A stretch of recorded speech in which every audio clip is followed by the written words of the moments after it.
नमस्कार दोस्तों, आपके अपने YouTube चैनल लक्ष्य कोचिंग क्लासेस में आपका हार्दिक स्वागत है।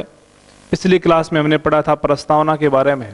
आज अपने अनुसूचियों के बारे में पढ़ेंगे। अनुसूचियों में पढ़ने से पहले आप एक बार लक्ष्य कोचिंग क्लासेस के YouTube चैनल को सब्सक्राइब करिए, शेयर करिए और लाइक करिए। यदि कोई समस्या हो, कोई प्रॉब्लम्स हो कोई सब्जेक्ट से संबंधित, तो आप कॉमेंट्स में जरूर लिखिए। तो आज अपने पढ़ते हैं अनुसूचियों के बारे में। अनुसूची यानी शेड्यूल, अनुसूचियां, शेड्यूल्स, यानी सामान्य सी बात है कि पूरे संविधान को अनुसूचियां में बांटा गया है। मूल संविधान की बात करें तो मूल संविधान में 8 अनुसूचियां थी, वर्तमान में 12 अनुसूचियां हैं। यानी अनुसूचियों से हमारा मीनिंग, हम सामान्य सी भाषा में कहें तो ये है कि पूरे संविधान को यूनिट्स में बांट रखा है, इकाइयों में बांट रखा है। इन इकाइयों में क्या है, इन अनुसूचियों में क्या है, देखते हैं अपने। पहली देखिए आप, पहली जो अनुसूची है उसमें 28 राज्य और 8 केंद्र शासित प्रदेश, 8 केंद्र शासित प्रदेशों के बारे में उल्लेख, यानी भारत के राज्य क्षेत्रों का उल्लेख है अनुसूची 1 में। दूसरी में देखिए आप, दूसरी में वेतन का उल्लेख है। वेतन किनका वेतन? सामान्य सी देखिए आप, वेतन केवल और केवल प्रशासनिक अधिकारियों के वेतन का उल्लेख है। प्रशासनिक कौन से माने जाते हैं? देखिए, राष्ट्रपति, उपराष्ट्रपति, राज्यसभा का सभापति, लोकसभा अध्यक्ष है, न्यायाधीश है, राज्यपाल है, यानी जो प्रशासनिक पद माने गए इनके वेतन का उल्लेख है। राजनीतिक पदों पर जो व्यक्ति हैं उनके वेतन का उल्लेख अनुसूची 2 में नहीं है। तो अनुसूची 2 में वेतन का उल्लेख है। देखिए, वेतन जो मिलता है वो भारत की संचित निधि से मिलता है। स्टेट्स लेवल पर देखें तो राज्य की संचित निधि से मिलता है। लेकिन जो प्रशासनिक पद माने गए हैं उनको अनुसूची 2 के अनुसार भारत की संचित निधि से मिलता है। किसके अनुसार? अनुसूची 2 के अनुसार। अब देखिए आप 3, अनुसूची 3 में शपथ का उल्लेख है। कौन सा पदाधिकारी किसकी शपथ लेता है, इन बातों का उल्लेख है। मित्रों, सामान्य सी बात है कि 3 प्रकार की शपथ मानी जाती है। पहली शपथ होती है वो भारत के राष्ट्र के जनता के लोक कल्याण की, राष्ट्र के संविधान की रक्षा की। दूसरा है पद एवं गोपनीयता की। तीसरा है संविधान के प्रति निष्ठा की। 3 प्रकार की शपथ मानी जाती है। दोबारा बता रहा हूं, जैसे कि पहली है संविधान की रक्षा, संविधान की रक्षा व लोक कल्याण, लोक कल्याण। दूसरी है पद व गोपनीयता। तीसरी शपथ है संविधान के प्रति निष्ठा व विश्वास। अब बात करते हैं कि कौन सा पदाधिकारी किसकी शपथ लेता है। संविधान की रक्षा व लोक कल्याण, जनता के लोक कल्याण की शपथ है वो भारत का राष्ट्रपति है, उपराष्ट्रपति है, राज्यपाल है। वो किसकी शपथ लेते हैं? संविधान की रक्षा और लोक कल्याण की। जो भी राजनीतिक पदाधिकारी हैं, प्रधानमंत्री, एमपी, एमएलए, सरपंच, जो भी पदाधिकारी, राजनीतिक पदाधिकारी हैं, वो पद व गोपनीयता की शपथ लेते हैं। तीसरी है संविधान के प्रति निष्ठा व विश्वास। जितने भी अधिकारी, कर्मचारी, यानी कहें कि प्रत्येक भारतीय शपथ किसकी ले सकता है? संविधान के प्रति निष्ठा और विश्वास की। तो पहली अनुसूची भारत के 28 राज्य और 8 केंद्र शासित प्रदेशों का उल्लेख। दूसरी अनुसूची वेतन का उल्लेख, और वेतन ध्यान रखिए और प्रशासनिक पदों पर जो पदाधिकारी है उनके वेतन का उल्लेख है। राष्ट्रपति, उपराष्ट्रपति, सभापति, स्पीकर, राज्यपाल, इन आदि का वेतन का उल्लेख है। तीसरी है शपथ का उल्लेख। शपथ सामान्यतः 3 प्रकार की मानी जाती है।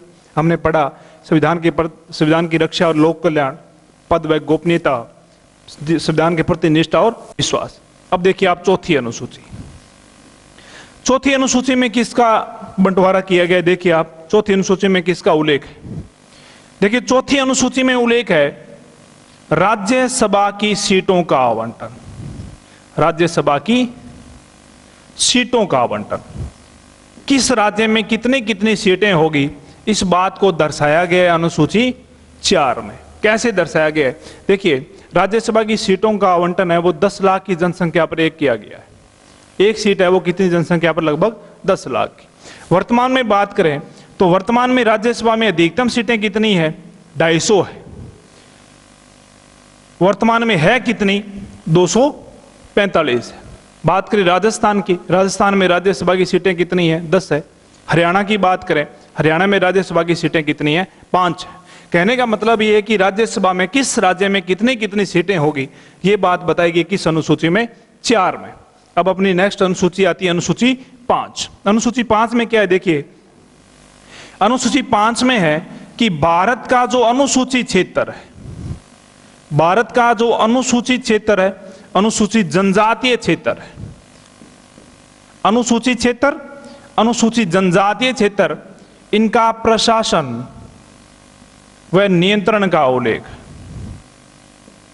दोबारा देखिए आप, अनुसूची 5 में भारत के अनुसूचित क्षेत्र और अनुसूचित जनजातीय क्षेत्र, एससी और एसटी जो क्षेत्र है, उनका प्रशासन कैसे चलेगा, उस पर नियंत्रण किस प्रकार होगा, वो प्रशासन और नियंत्रण का उल्लेख है, वो किस अनुसूची में है? 5 में है। छठी में 4 राज्य हैं। 4 राज्य कौन से? असम, मेघालय, मिजोरम, असम, मेघालय, मिजोरम व त्रिपुरा। इन 4 राज्यों का जो अनुसूचित क्षेत्र और अनुसूचित जनजातीय क्षेत्र है, इनका जो प्रशासन है, इन पर नियंत्रण किस प्रकार होगा, इन बातों का उल्लेख। दोबारा देखिए, अनुसूची 5 में भारत का अनुसूचित जनजातीय क्षेत्र, अनुसूचित क्षेत्र में असम, मेघालय, मिजोरम व त्रिपुरा का अनुसूचित और अनुसूचित जनजातीय क्षेत्र प्रशासन का नियंत्रण उल्लेख। मित्रों, खास बात यह है कि अनुसूची 5 और 6 पर जो विशेष अधिकार होता है, वो किसके पास होता है? राज्यपाल के पास होता है। कहने का मतलब यही है कि अनुसूची 5 और 6 पर जो भी निर्णय लेना है, वो संबंधित राज्य के राज्यपाल का अधिकार क्षेत्र होता है, उसमें राष्ट्रपति की कोई भूमिका नहीं होती। आगे देखिए, नेक्स्ट अपने 7वीं अनुसूची। देखिए, 7वीं अनुसूची में उल्लेख है केंद्र व राज्य के, केंद्र व राज्य के मध्य, केंद्र व राज्य के मध्य शक्ति विभाजन। शक्ति विभाजन, शक्ति विभाजन से हमारा मीनिंग ये है कि राज्य को कौन कौन से अधिकार होंगे, केंद्र को कौन कौन से अधिकार होंगे, केंद्र किस पर कानून बना सकता है, राज्य किन विषयों पर कानून बना सकता है, इस बात को बताया गया किस अनुसूची में? 7 में। देखिए, 3 सूचियां बनाई गई है। पहली है संघ सूची, दूसरी है राज्य सूची, तीसरी है समवर्ती सूची। इन 3 सूचियों में केंद्र व राज्य के मध्य शक्ति विभाजन है। किन किन विषयों पर? देखिए आप, सामान्य सी बात है कि संघ सूची है तो संघ सूची पर कानून कौन बनाएगा? केंद्र बनाएगा। राज्य सूची पर कानून कौन बनाएगा? राज्य बनाएगा। समवर्ती सूची पर कानून कौन बनाएगा? दोनों बनाएंगे, केंद्र भी बना सकता है और राज्य भी बना सकता है। यदि किसी भी प्रकार का कोई विवाद होता है तो किसका मान्य होता है? केंद्र का होता है। यदि बात करें विषय की कि किन किन विषयों पर या कितने कितने विषयों पर कानून बनाया जा सकता है, तो आप देखिए एक भारत शासन अधिनियम 1935 पढ़ते हैं। भारत शासन अधिनियम 1935 में भी इन सूचियों का उल्लेख किया गया था। भारत शासन अधिनियम 1935 में भी केंद्र व राज्य के मध्य शक्ति विभाजन किया गया था। इसकी दृष्टि से देखें तो जो संघ सूची में जो विषय थे वो कितने विषय थे? 56 थे। राज्य सूची में 54 थे और समवर्ती सूची में कितने विषय थे? 36 थे। बात करें कि हमारा संविधान जब 26 जनवरी 1950 को लागू हुआ था, 26 जनवरी 1950 को लागू हुआ था, उस समय कितने विषय थे? समवर्ती सूची में 97 थे, राज्य सूची में 66 थे और समवर्ती सूची में कितने विषय थे? 47 थे। बात वर्तमान की करें तो वर्तमान में राज्य सूची में 100 विषय हैं, राज्य समवर्ती संघ सूची में 100 विषय हैं, राज्य सूची में 61 विषय हैं और समवर्ती सूची में कितने विषय हैं? 52 विषय हैं। दोबारा देखिए आप, 7वीं अनुसूची में केंद्र व राज्य के मध्य शक्ति विभाजन किया गया है। इस शक्ति विभाजन में 3 सूचियां बनाई गई है, संघ सूची, राज्य सूची और समवर्ती सूची। संघ सूची पर कानून कौन बनाता है? केंद्र बनाता है। राज्य सूची पर कौन बनाता है? राज्य बनाता है। समवर्ती सूची पर कानून कौन बनाएगा? दोनों बनाएंगे। राज्य भी बना सकता है, केंद्र भी बना सकता है। जैसे पंचायती राज है, शिक्षा है, ये समवर्ती सूची के विषय है। इस पर केंद्र भी कानून बनाता है, अपनी नीति जारी करता है, राज्य सरकार भी करती है।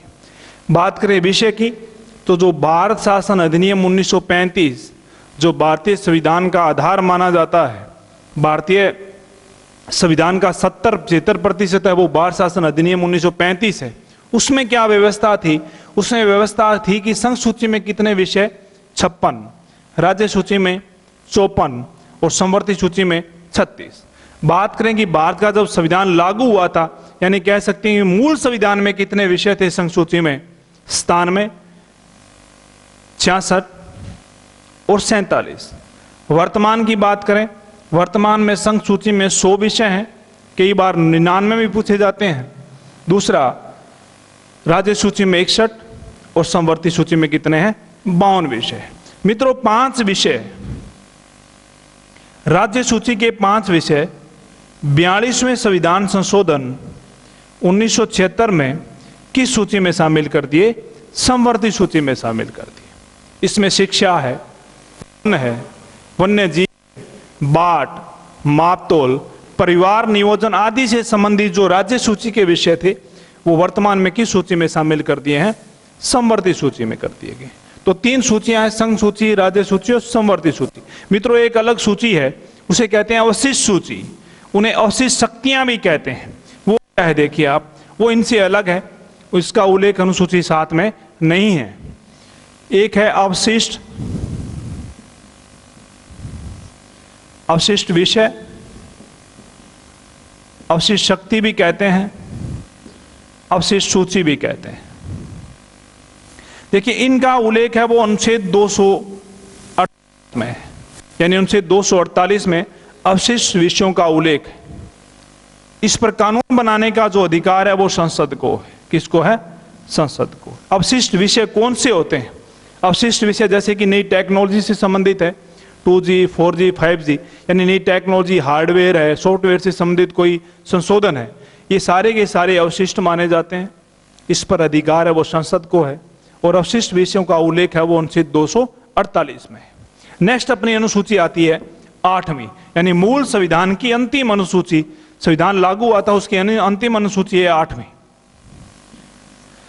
इसमें है भारत में जो भाषा है इनको संवैधानिक मान्यता, यानी कह सकते हैं कि भाषाओं को संवैधानिक मान्यता दी गई है।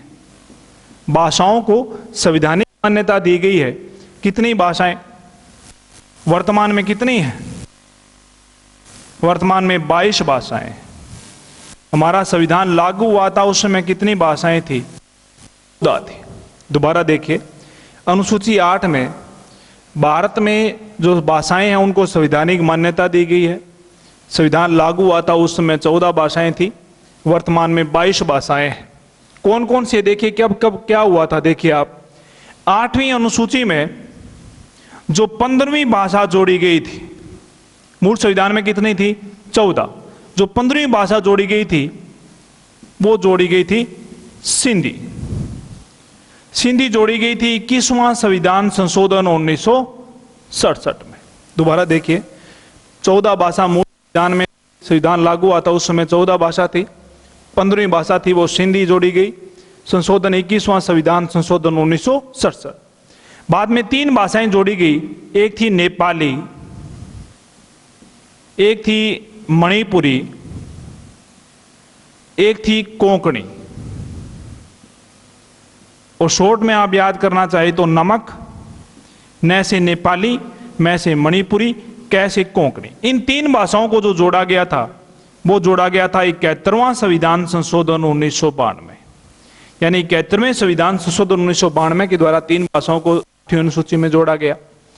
बाद में 4 भाषाओं को और जोड़ा गया, ये जोड़ा गया था 92वां संविधान संशोधन 2003 में। 4 भाषाएं जोड़ी गई, बोडो, डोगरी, संथाली और मैथिली। तो मित्रों, 8वीं अनुसूची में वर्तमान में 22 भाषाएं हैं। मूल संविधान में 14 भाषा थी।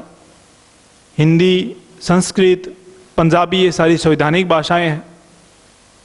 खास बात यह है कि इन संवैधानिक जिन भाषाओं को संवैधानिक दर्जा मिलता है उसमें सारा काम उस भाषा में किया जा सकता है। वर्तमान में राजस्थानी और भोजपुरी जो भाषा है उसकी भी संवैधानिक मान्यता के लिए मांग उठ रही है, आंदोलन भी चल रहे हैं। 8वीं अनुसूची में 14 भाषाएं थी, वर्तमान में 22 भाषाएं हैं। अब तक 3 बार संशोधन हुए हैं। पहला जो संशोधन हुआ था 1967 में, 21वां संविधान संशोधन, फिर 71वां, ये हुआ था 1992 में, और 92वां संविधान संशोधन हुआ था 2003 में। तो इन 3 संशोधनों के द्वारा अब तक 8वीं अनुसूची में 22 भाषाएं जोड़ी जा चुकी है। संवैधानिक भाषाएं हमारी 22 है वर्तमान में, मूल संविधान में कितनी थी? 8 थी। अब देखिए, आप भाषा से संबंधित और देख लीजिए। देखिए, हमारी हिंदी है, हमारी भाषा हिंदी है। क्या हमारी भाषा हिंदी है वो राष्ट्रभाषा है?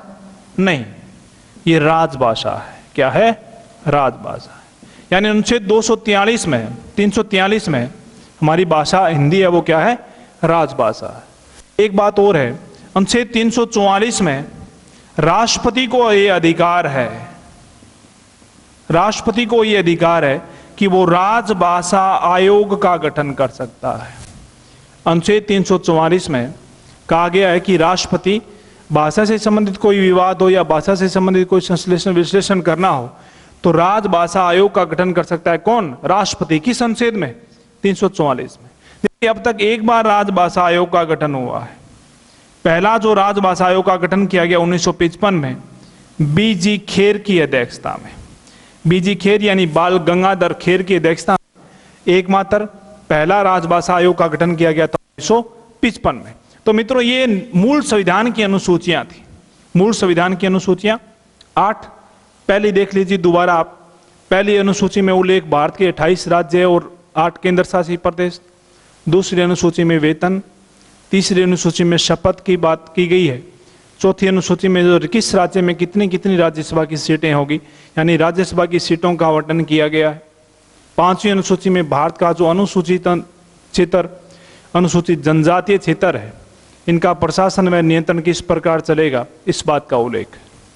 6ठी अनुसूची में 4 राज्य हैं, असम, मेघालय, मिजोरम, त्रिपुरा।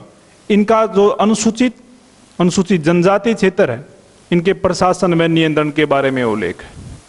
7वीं अनुसूची में केंद्र व राज्य के मध्य शक्ति विभाजन किया गया है, यानी केंद्र किस पर कानून बनाएगा, राज्य किस पर कानून बनाएगा। इन बातों को बताया गया। 3 सूचियां बनाई गई थी, हमने पढ़ी, संघ सूची, राज्य सूची और समवर्ती सूची। संघ सूची केंद्र कानून बनाएगा, राज्य सूची राज्य सरकार कानून बनाएगी, समवर्ती सूची दोनों को कानून बनाने का अधिकार है। एक हमने अलग अनुसूची पढ़ी, अलग सूची पढ़ी, अवशिष्ट सूची। इसे अवशिष्ट शक्तियां भी कहते हैं, इसे अवशिष्ट विषय भी कहते हैं। इस पर कानून बनाने का अधिकार संसद के पास है और इसका जो उल्लेख है वो उनसे 248 में किया गया है। तो इन मूल अनुसूचियों के अलावा नई जो अनुसूची है वो पढ़ते हैं अपने। नेक्स्ट अपनी अनुसूची आती है 9वीं अनुसूची। 9वीं अनुसूची से संबंधित क्या खास बात है? देखिए आप, खास बात पहली तो यही है कि प्रथम संविधान संशोधन के द्वारा जोड़ी जाने वाली अनुसूची कौन सी है? 9वीं। प्रथम संविधान संशोधन हुआ कब था? 1951 में। देखिए, प्रथम संविधान संशोधन 1951 में हुआ, इसमें 9वीं अनुसूची जोड़ दी गई। 9वीं अनुसूची में जो उल्लेख है वो भूमि सुधार से संबंधित है, यानी भूमि सुधार कानूनों का जो उल्लेख है वो किस अनुसूची में है? 9वीं अनुसूची में। 9वीं अनुसूची में 285 से अधिक कानूनों का उल्लेख है। 9वीं अनुसूची से संबंधित खास बात यही है कि मित्रों, हमारे जो आम चुनाव हुए थे, पहली जो हुआ था वो 1952 में हुआ था। तो 1952 में, लेकिन पहला संशोधन कब? 1951 में। संशोधन करने का काम संसद का होता है, संसद का गठन तो क्या हुआ नहीं था? नहीं हुआ था। हमने पहले पढ़ा था कि संविधान सभा के गठन का काम दो थे। पहला काम संविधान सभा संविधान निर्माण का काम करेगी। दूसरा, जब तक संसद का गठन नहीं होता है तब तक संविधान सभा संसद के रूप में काम करेगी। और हमने ये भी पढ़ा था कि जब संविधान सभा संविधान निर्माण का काम कर रही थी उस समय संविधान सभा के अध्यक्ष डॉक्टर राजेंद्र प्रसाद थे, लेकिन जब संविधान सभा संसद के रूप में काम कर रही थी तब संविधान सभा के अध्यक्ष जीवी मावलकर यानी गणेश वासुदेव मावलकर थे। इसीलिए जीवी मावलकर को संसद का जनक कहा जाता है। इसी दौरान पहला संविधान संशोधन हुआ था 1951 में।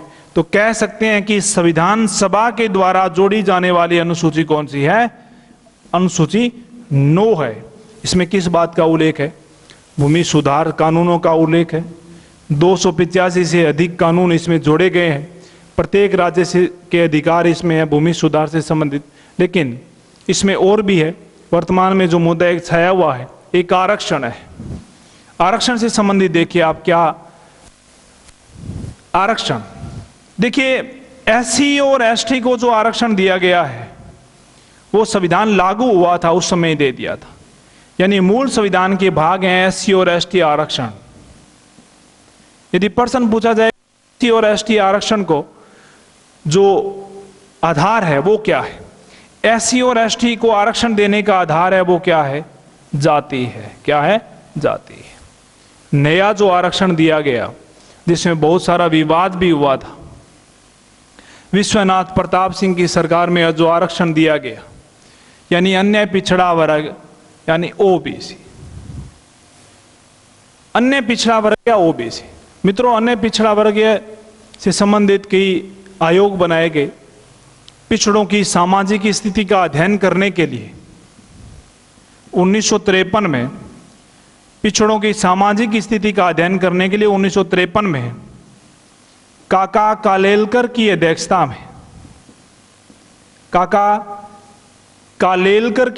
में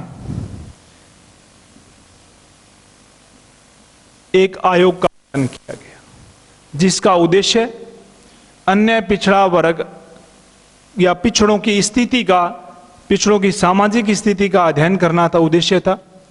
कालेलकर आयोग के नाम से जाना जाता है। अध्यक्ष थे वो काका कालेलकर थे। गठन है वो किया गया था 1953 में। उसके बाद में 1979 में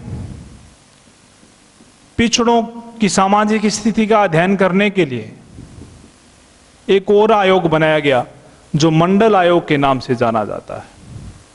मंडल आयोग, इसके अध्यक्ष थे वो वीपी मंडल थे। तो वीपी मंडल की अध्यक्षता में 1979 में पिछड़ों की सामाजिक स्थिति का अध्ययन करने के लिए आयोग बनाया गया। इस आयोग ने 1989 में अपनी सिफारिशें लागू कर दी थी और इन्हीं सिफारिशों के आधार पर अन्य पिछड़ा वर्ग को 27% आरक्षण की व्यवस्था कर दी गई थी। अब बात आती है कि ओबीसी को आरक्षण किस आधार पर दिया गया? तो ओबीसी को आरक्षण का आधार है वो भी क्या है? जाति है। क्या आधार है? जाति है। जो ओबीसी को आरक्षण दिया गया था वो विश्वनाथ प्रताप सिंह की सरकार में दिया गया था, वीपी सिंह की सरकार में दिया गया था। उसके बाद में जो नेक्स्ट प्रधानमंत्री आते हैं 1991 में, वो थे नरसिम्हा राव। तो पीवी नरसिम्हा राव साहब ने ओबीसी के आरक्षण को तो जारी रखा, लेकिन उन्होंने सामान्य वर्ग को भी क्या दे दिया था? आरक्षण दे दिया था। जो वर्तमान में 124वें संविधान संशोधन के द्वारा नरेंद्र मोदी सरकार ने सामान्य वर्ग के जो आर्थिक रूप से कमजोर लोग हैं उनको भी 10% आरक्षण की व्यवस्था की गई है। यही आरक्षण 1991-92 में पीवी नरसिम्हा राव ने दिया था। और पीवी नरसिम्हा राव का जो आधार था आरक्षण देने का सामान्य वर्ग को, वो भी आर्थिक रूप से कमजोर लोगों को था। ये भी 10% आरक्षण था। लेकिन इस बात को न्यायपालिका में चुनौती दी गई और ये चुनौती जानी जाती है इंदिरा साहनी बनाम भारत संघ 1992। इसे कहते हैं मंडलवाद। मंडलवाद। इंदिरा साहनी बनाम भारत संघ 1992 में जो आरक्षण की व्यवस्था की गई थी, इस बात को चुनौती दी गई। इस चुनौती में सर्वोच्च न्यायालय ने निर्णय दिया कि जो अन्य पिछड़ा वर्ग आयोग को जो आरक्षण दिया गया है वो संवैधानिक है, सही है, इसमें कोई समस्या नहीं होनी चाहिए। लेकिन जो सामान्य वर्ग को आरक्षण दिया गया है वो असंवैधानिक है। इसलिए ओबीसी के आरक्षण को सही माना और जो सामान्य वर्ग, जो पीवी नरसिम्हा राव सरकार में 10% आरक्षण दिया गया था आर्थिक रूप से कमजोर लोगों को, उसको खारिज कर दिया, उसको असंवैधानिक ठहरा दिया। साथ में सर्वोच्च न्यायालय ने आरक्षण की सीमा निर्धारित कर दी। कितना प्रतिशत? 50%। कितना प्रतिशत? 50%। तो 50% आरक्षण दिया जा सकता। लेकिन वर्तमान में ऐसी स्थिति नहीं है। वर्तमान में स्थिति यह है कि यदि कोई विषय 9वीं अनुसूची में डाल दिया जाता, 9वीं अनुसूची में डाल दिया जाता है तो उसमें संशोधन नहीं किया जा सकता। तो वर्तमान में तमिलनाडु में 79% आरक्षण है, राजस्थान में 54% आरक्षण है। वर्तमान में केंद्र में भी 59% आरक्षण है, 10% आरक्षण और दे दिया गया। ठीक है ना? ऐसा नहीं है। खास बात यह है कि इंदिरा साहनी बनाम भारत संघवाद 1992 में आरक्षण की सीमा निर्धारित की गई 50%। क्या हो जाएगा? इसे मंडलवाद भी कहते हैं। वर्तमान में जो भी सामान्य वर्ग को आरक्षण दिया गया है वो 124वें संविधान संशोधन को दिया गया है। और इस सामान्य वर्ग को आरक्षण दिया गया वो कितना प्रतिशत है? 10% है। इसका जो आधार रखा गया है वो है आर्थिक रूप से कमजोर। आर्थिक रूप से कमजोर। तो ये हमारी थी 9वीं अनुसूची। उसके बाद में दूसरी आती है 10वीं अनुसूची। 10वीं अनुसूची में क्या है मित्रों? देखिए आप, 10वीं अनुसूची में है दल बदल कानून। 10वीं अनुसूची उल्लेख है दल बदल कानून। दल बदल कानून कैसा दल बदल? दल यानी एक अपना दल छोड़कर दूसरे दल में शामिल होना। इसने राजनीतिक फायदा पहुंचता है लोगों को। इस बात को समाप्त करने के लिए कानून बनाया गया था 52वां संविधान संशोधन 1985 में।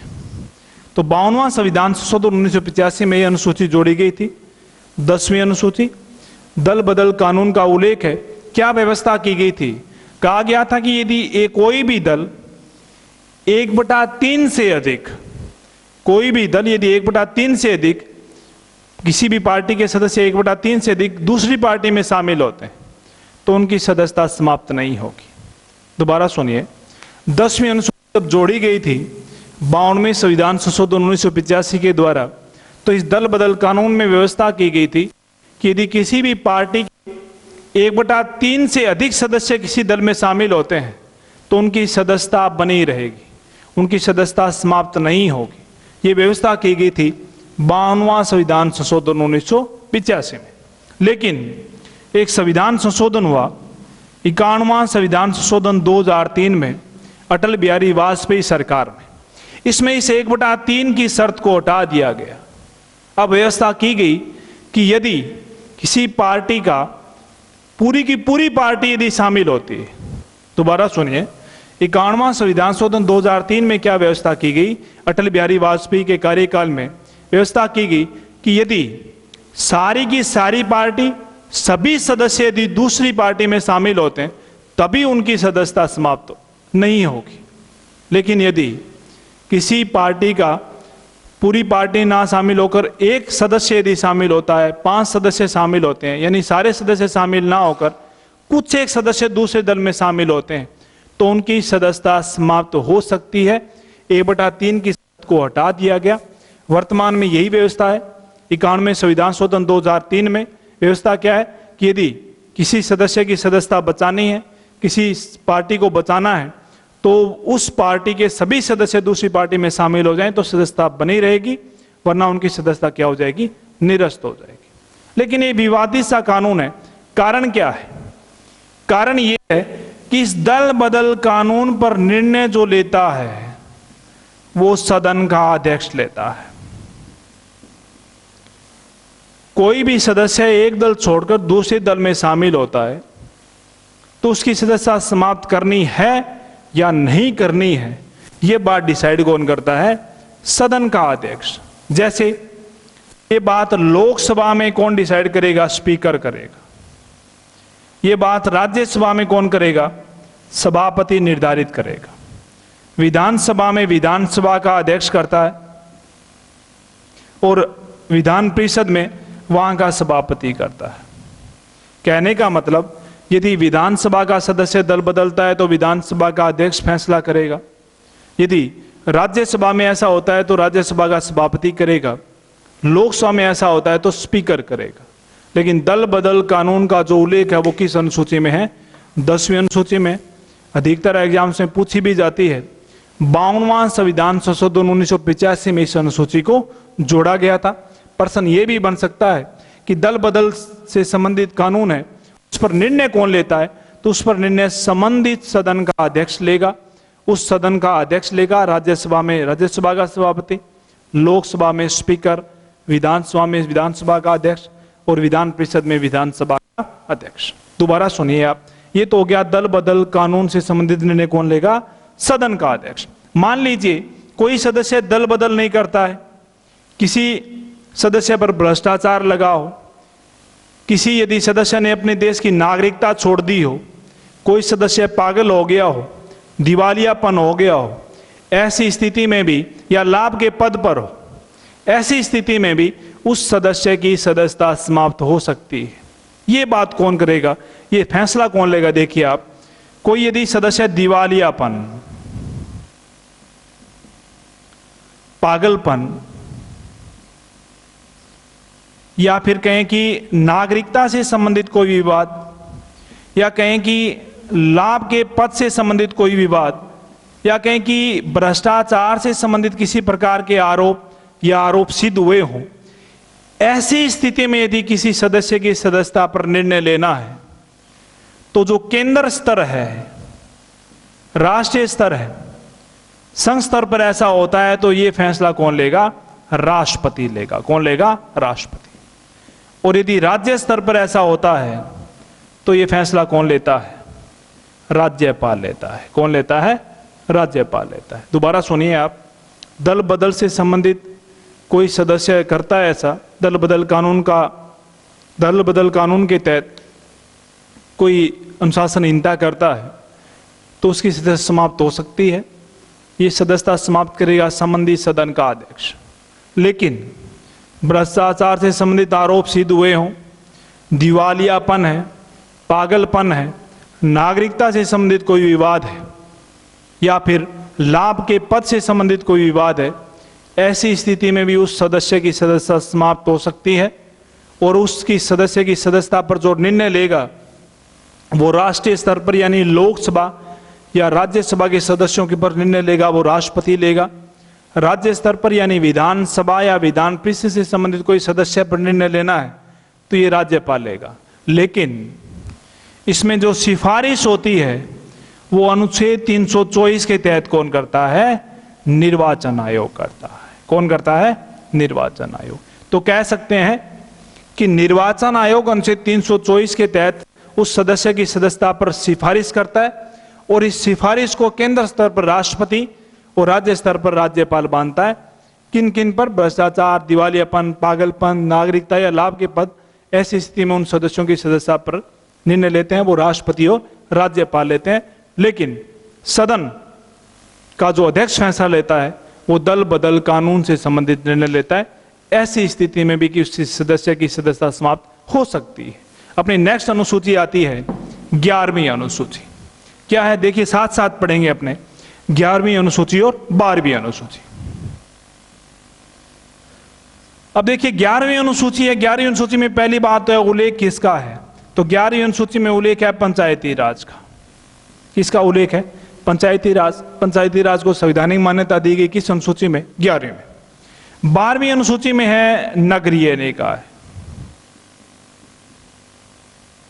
या कह सके शहरी स्वशासन, नगरीय स्वशासन, इस बात का उल्लेख है। 11वीं अनुसूची जो जोड़ी गई है वो 73वां संविधान संशोधन 1992 के द्वारा जोड़ी गई है। किस संशोधन के द्वारा?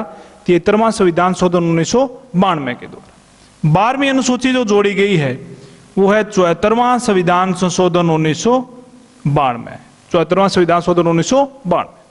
73वां संविधान शोधन भारत में लागू हुआ था 24 अप्रैल 1993, और 24 अप्रैल को कौन सा दिवस बनाया जाता है? पंचायती राज दिवस बनाया जाता है। कौन सा दिवस बनाया जाता है? पंचायती राज दिवस बनाया जाता है। यानी कह सकते हैं कि 11वीं अनुसूची लागू कब हुई थी? 24 अप्रैल 1993 को।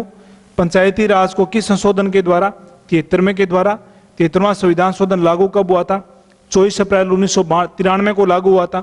बात करें कि हरियाणा में पंचायती राज की शुरुआत कब हो गई थी, तो जो हरियाणा में पंचायती राज की शुरुआत हुई थी वो हुई थी 22 अप्रैल 1993। बात करें राजस्थान की, तो राजस्थान में पंचायती राज की शुरुआत कब हुई थी? ये हुई थी 23 अप्रैल 1993। लेकिन भारत में पंचायती राज की शुरुआत कब हो गई थी? भारत में पंचायती राज की शुरुआत कब हो गई थी? 24 अप्रैल 1993। बात हरियाणा की करें तो हरियाणा में पंचायती राज की शुरुआत 22 अप्रैल 1994, 93 नहीं 94, 22 अप्रैल 1994। राजस्थान में 23 अप्रैल 1994। लेकिन पंचायती राज दिवस कब बनाया जाता है? 24 अप्रैल को। खास बात यह है कि 11वीं अनुसूची में पंचायती राज को कितने विषयों का अधिकार दिया गया है, किस किस विषय पर वो काम कर सकता है। जैसे संघ सूची हमने पढ़ी, राज्य सूची पढ़ी, राज्य सूची पर ये कानून बनाएगा, तो ऐसी स्थिति पंचायती राज से संबंधित भी है। 11वीं अनुसूची में पेयजल से संबंधित प्राथमिक शिक्षा, सड़कें हैं, प्राथमिक शिक्षा है, प्राथमिक चिकित्सालय है, इन सारी की सारी बातों का उल्लेख इन 29 विषयों में है। इन 29 विषयों पर जो अधिकार है वो काम करेगा, वो कौन करेगा? पंचायती राज करेगा। कई बार एग्जाम्स में पूछा भी जाता है कि 11वीं अनुसूची में कितने विषय दिए गए हैं, कितने अधिकार दिए गए हैं, तो हमारा उत्तर क्या होगा?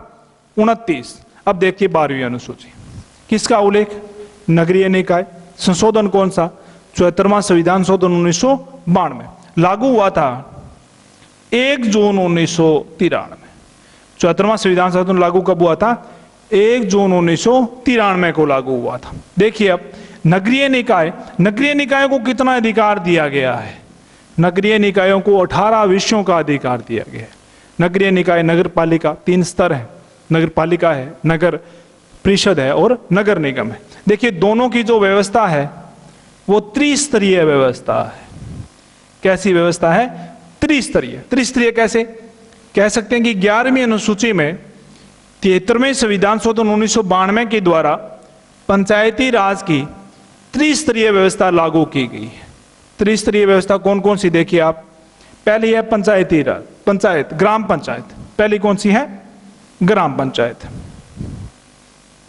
त्रिस्तरीय व्यवस्था में ग्राम पंचायत जो सबसे निम्नतम स्तर होता है, कैसा स्तर होता है? निम्नतम स्तर। दूसरा है पंचायत समिति। तीसरा ये मध्यम स्तर होता है। तीसरा है जिला परिषद। जिला परिषद ये उच्च स्तर होता है। तो ये 3 स्तर है, इसलिए व्यवस्था कैसी हो जाएगी? त्रिस्तरीय व्यवस्था। पूछा जाए कि निम्नतम स्तर कौन सा है? ग्राम पंचायत। मध्यम स्तर कौन सा है? पंचायत समिति। उच्चतम स्तर कौन सा है? जिला परिषद। तो 11वीं अनुसूची में 73वें संविधान संशोधन के द्वारा 3 स्तर दिए गए हैं। खास बात यह कि 11वीं अनुसूची में कितने विषय हैं? 29 विषय हैं। संशोधन पूछा जाए तो कौन सा है? 73वां संविधान संशोधन है। पूछा जाए कि पंचायती राज का उल्लेख किस अनुसूची में है, तो हमारा उत्तर क्या होगा? 11वीं अनुसूची। उसी प्रकार 12वीं अनुसूची, 12वीं अनुसूची में उल्लेख किसका? नगरीय निकाय का। 12वीं अनुसूची में नगरीय निकाय को कितने विषयों का अधिकार दिया गया है? 18 विषयों का अधिकार दिया गया है।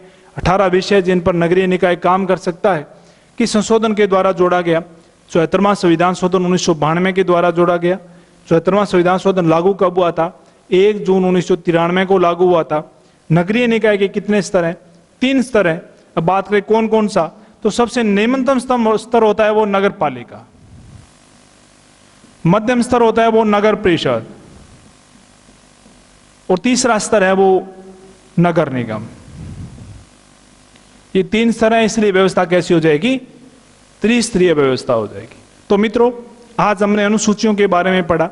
तो अनुसूचियां मूल संविधान की दीवार थी। वर्तमान में अनुसूचियां वो 12 है। 1 से लेकर हमने 12 तक इनका अध्ययन किया। आप लक्ष्य कोचिंग क्लासेज के इसी प्रकार बने रहिए।